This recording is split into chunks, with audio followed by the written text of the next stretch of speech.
호주는 이미 수십조 원을 냈습니다. 잠수함은 아직 오지 않았습니다. 그리고 지난달 아예 안 올 수도 있다는 보고서가 나왔습니다. 서호주 허마스 스털링 해군 기지에는 지금도 크레인이 돌고 있습니다. 미국이 팔아줄 핵 추진 잠수함을 받기 위한 공사입니다. 공사는 멈추지 않는데 잠수함이 오는지는 결정되지 않은 채로입니다. 여기서 두 부류가 나뉩니다. 이게 그냥 의회 보고서 하나일 뿐이라고 보는 쪽이 있습니다. 이미 예고된 결말이라고 보는 쪽도 있습니다. 그 보고서가 실제로 무슨 말을 했는지, 지금 상황이 어디까지 왔는지 살펴보겠습니다. 먼저 이 협정이 어떻게 시작됐는지부터입니다. 4년 전 미국과 영국과 호주가 오커스라는 이름의 안보 협정을 맺었습니다. 핵심은 하나였습니다. 인도태평양에서 중국의 팽창을 막기 위해 호주에 핵 추진 잠수함을 제공하겠다는 것이었습니다. 2032년부터 버지니아급 핵 추진 잠수함 3척에서 5척을 넘기는 계획이었습니다. 호주 입장에선 솔깃한 제안이었습니다. 핵 추진 잠수함은 디젤 잠수함과 차원이 다릅니다. 디젤 잠수함은 배터리를 충전하기 위해 수시로 수면 근처로 올라와야 합니다.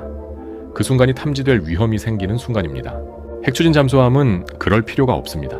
몇 주, 몇 달씩 물속에 있을 수 있고 속도도 더 빠릅니다.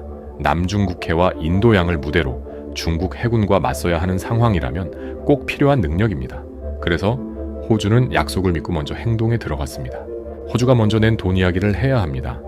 협정이 맺어지고 나서 호주는 미국 조선소에 돈을 보내기 시작했습니다. 잠수함 값이 아닙니다.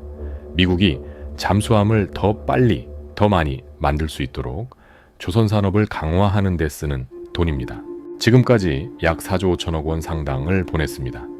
거기다 지난해 12월에는 약 1조 5천억 원을 조용히 추가로 보냈다는 보도가 나왔습니다. 이 돈은 환불이 안 됩니다. 동시에 허마스 스털링 기지에는 5조 원 규모의 공사가 시작됐습니다. 미국과 영국 핵 추진 잠수함을 받아들이고 유지하기 위한 시설입니다. 거기다 영국 조선소에도 약 4조 6천억 원이 추가로 들어갔습니다. 합치면 이미 수십조 원이 이 협정에 묶여있는 상태입니다. 이 돈이 왜 중요하냐면 잠수함이 오지 않아도 돌려받기 어렵기 때문입니다. 전체 협정의 총 비용은 30년에 걸쳐 약 500조 원 이상으로 추정됩니다. 호주 역사상 가장 큰 규모의 국방 프로젝트입니다.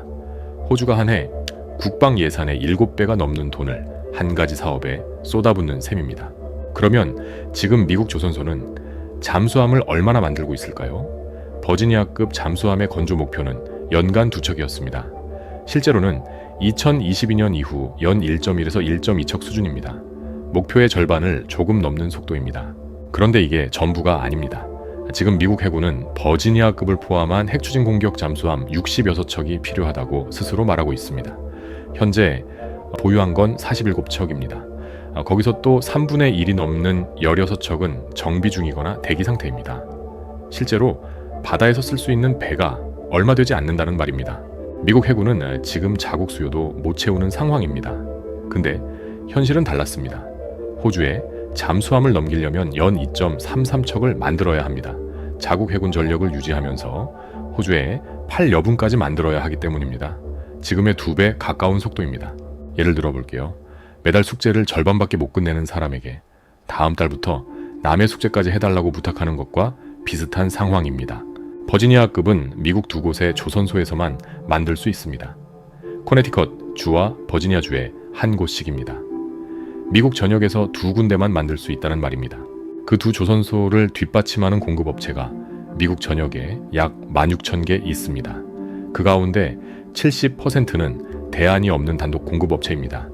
한 군데가 막히면 전체 라인이 같이 멈춥니다. 코로나 이후 이 문제가 가장 크게 불거졌고 건조 속도는 그때부터 내려앉기 시작했습니다. 미국 의회가 조선 산업에 수조 원을 쏟아부었습니다.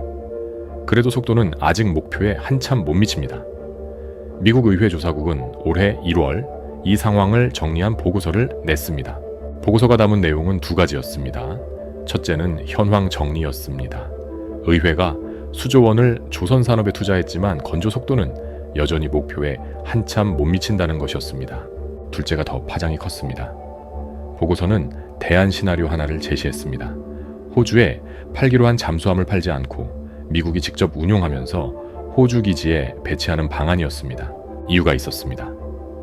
보고서는 호주가 미국이 중국과 분쟁 상황에 처할 경우 반드시 함께 싸우겠다는 약속을 한 적이 없다고 지적했습니다.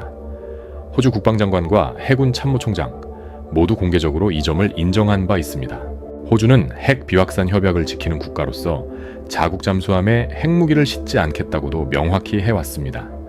보고서는 이 두 가지를 합쳐 이렇게 분석했습니다. 호주 지휘 아래에 있는 잠수함은 미중 충돌 상황에서 즉각 투입되지 않을 수 있습니다. 그렇다면 미국 입장에서 잠수함을 넘겨줘도 실제 억지력이 강화되지 않을 수 있습니다. 오히려 약화될 수도 있다고요. 생각해보면 이상한 일이죠. 억지력을 높이려고 잠수함을 넘겼는데 억지력이 오히려 낮아질 수 있다는 분석이 나온 겁니다. 여기서 재미있는 게 생깁니다. 이 협정에 호주가 이미 낸 돈 이야기로 다시 돌아가야 합니다. 허마스 스털링 기지공사, 미국 조선소 지원금, 영국 조선소 투자금, 이 돈들은 잠수함이 오지 않아도 돌려받기가 쉽지 않습니다. 일부는 애초에 환불 조항이 없습니다. 만약 잠수함 대신 대안 시나리오가 현실이 된다면 어떻게 될까요? 미국은 호주 기지를 쓰게 됩니다.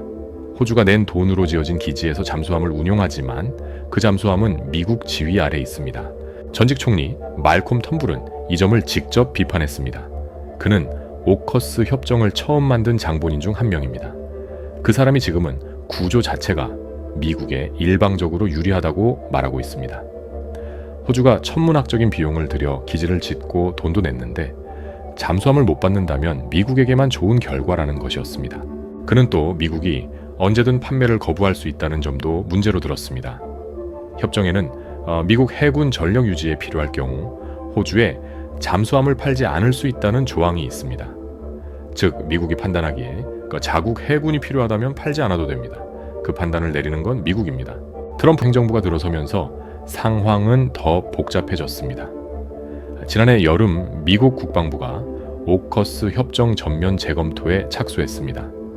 국방정책 차관 엘브리지 콜비가 이 검토를 이끌었습니다. 그는 이전부터 잠수함이 부족한 상황에서 호주에 팔기 어렵다는 입장을 공개적으로 밝혀왔습니다.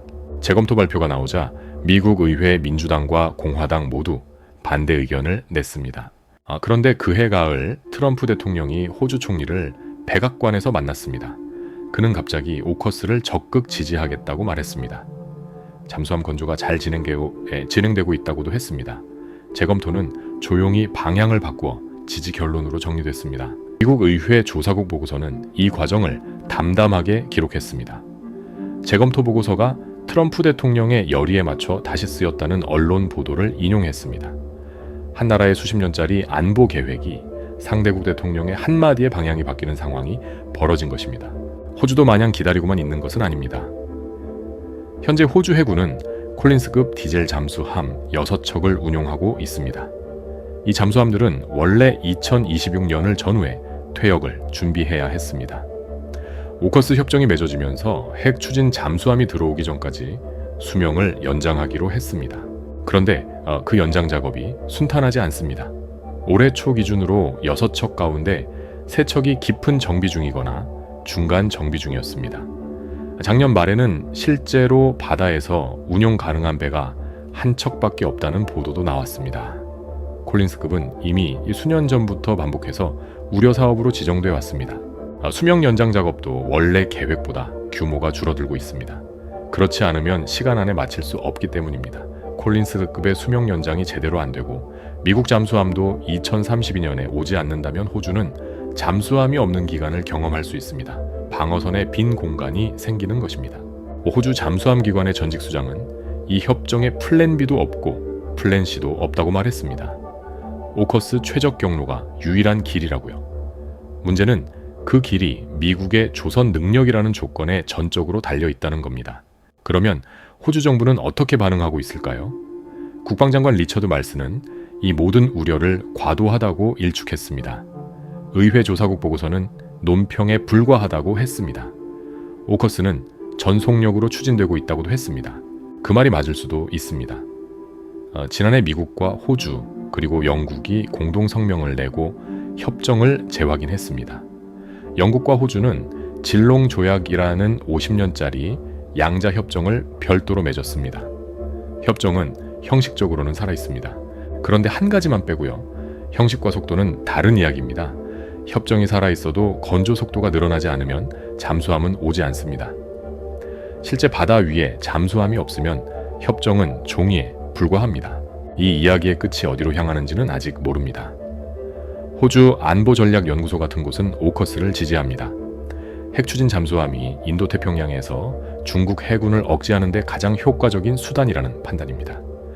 콜린스급이 퇴역하고 나면 그 공백을 메울 대안이 없다는 지적도 있습니다.